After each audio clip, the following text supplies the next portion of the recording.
का स्वागत है। आइए जानने की कोशिश करते हैं कि कल निफ्टी, बैंक निफ्टी और सेंसेक्स में हमें कैसा मोमेंटम देखने को मिल सकता है और कहाँ पे ट्रेडेबल अपॉर्चुनिटी मिल सकती है।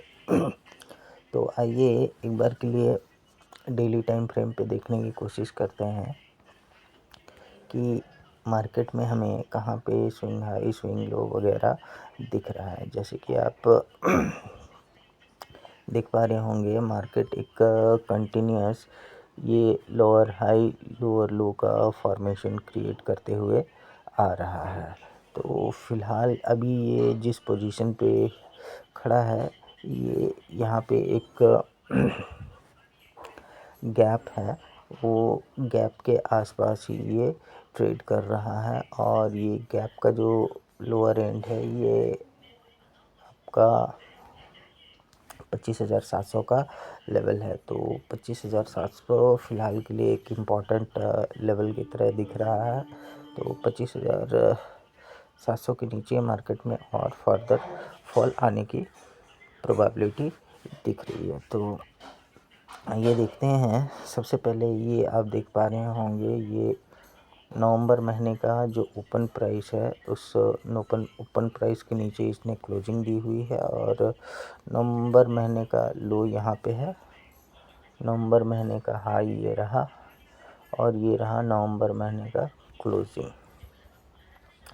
तो फिलहाल ये नवंबर महीने के ओपनिंग के नीचे ट्रेड कर रहा है और यहाँ पे जो 25,700 का लेवल है, यहाँ पे एक गैप पेंडिंग है। तो ये जो गैप वाला लेवल है, ये इसके लिए एक इम्पॉर्टेंट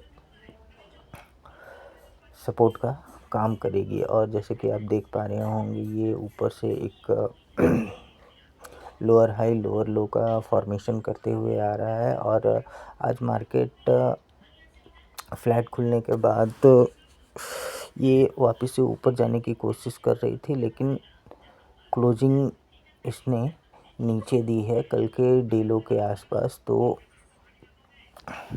सिंपल सा प्लान रहना चाहिए कि ये जो कल का डीलो है आपका, ये लेवल, ये छोटे टाइम फ्रेम पे देखते हैं, 15 मिनट के टाइम फ्रेम पे देखते हैं, ये कल का डीलो कहाँ था। कल का डीलो जो है ये 25,730 का लेवल है।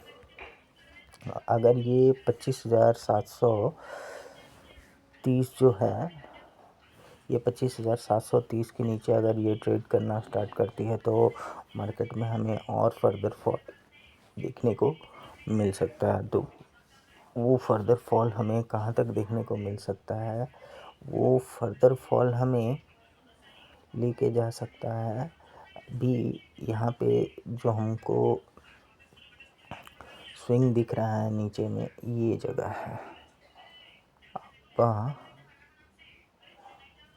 ये एक स्विंग है जो कि आपका 25,500 के आसपास आ रहा है। अगर ये 25,500 के नीचे निकलती है, 25,700 के नीचे निकलती है, तो ये 25,500 की तरफ जाने की कोशिश कर सकती है। और ऊपर में फ़िलहाल ये जब तक 25,900 के ऊपर नहीं निकलती है, ये स्विंग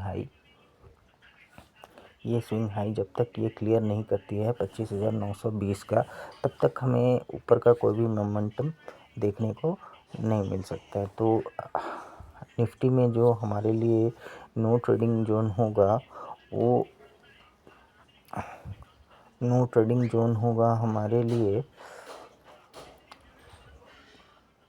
आपका 25,730 से लेके 25,770 का। 25,770 के ऊपर ये निकलती है तो ऊपर में ये 25,850 की तरफ जाने की कोशिश करेगी और नीचे में अगर ये 700 का लेवल ब्रेक करती है तो हमें फर्दर नीचे में और फॉल देखने को मिल सकता है। तो 1 घंटे के टाइम फ्रेम पे भी हमने देख लिया, डेली टाइम फ्रेम पे भी हमने देख लिया।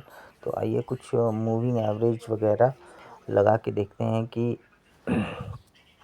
मार्केट में कौन सा मूविंग एवरेज का सपोर्ट हमें देखने को मिल सकता है। तो फिलहाल ये 25,700 का जो लेवल है ये 50 डे मूविंग एवरेज भी है यहाँ पे, और 25,700 का जो लेवल है यहाँ पे ये गैप भी है। और आप एक बार के लिए इस कल के स्विंग लो को भी आप पकड़ सकते हैं। तो 25,700 का लेवल बहुत ही इम्पोर्टेंट लेवल है, और अगर ये 25,700 के नीचे फिसलती है तो ये डेफिनेटली 25,500 की तरफ जाने की कोशिश कर सकती है, क्योंकि इसने अपने 20 डे मूविंग एवरेज का ब्रेकडाउन बहुत डिसाइसिवली दिया हुआ है। आइए देखते हैं, ये रहा आपका 2 दिन पहले इसने 20 मूविंग एवरेज का ब्रेकडाउन दिया, और इसके नीचे ही ये सस्टेन कर रही है, और नीचे में 25,700 पे 50 डे मूविंग एवरेज भी निकल के आ रहा है। तो 25,700 एक इम्पॉर्टेंट लेवल की तरह दिख रहा है। तो ये 25,700 के नीचे निकलती है तो मार्केट में एक बड़ा अपॉर्चुनिटी देखने को मिल सकता है नीचे की तरफ। और इसमें अगर हम सिर्फ मूविंग एवरेज के लिए ही अगर लगा के देखें तो 50 मूविंग एवरेज के नीचे हमें 100 मूविंग एवरेज दिख रहा है, जो कि 25,300 के आसपास आ रहा है। तो फिलहाल ये 25,700 के नीचे अगर निकलती है तो ये 25,500 की तरफ जाने की कोशिश कर सकती है। तो ये देखते हैं निफ्टी बैंक में हमें कहाँ पे ट्रेडेबल अपॉर्चुनिटी मिल सकती है। निफ्टी बैंक भी अपने कल के डेलो के आसपास ही इसने क्लोजिंग दी है, और जो इम्पोर्टेंट साइकोलॉजिकल लेवल था 59,000 उसके नीचे भी इसने क्लोजिंग दे रखी है। तो कल अगर आज के डे लो का अगर ब्रेकडाउन मिलता है कल बैंक निफ्टी में हमें, जो कि निकल के आ रहा है आपका 58,850 का, तो 850 के नीचे अगर ये ब्रेकडाउन देती है तो ये 58,500 की तरफ जाने की कोशिश कर सकती है।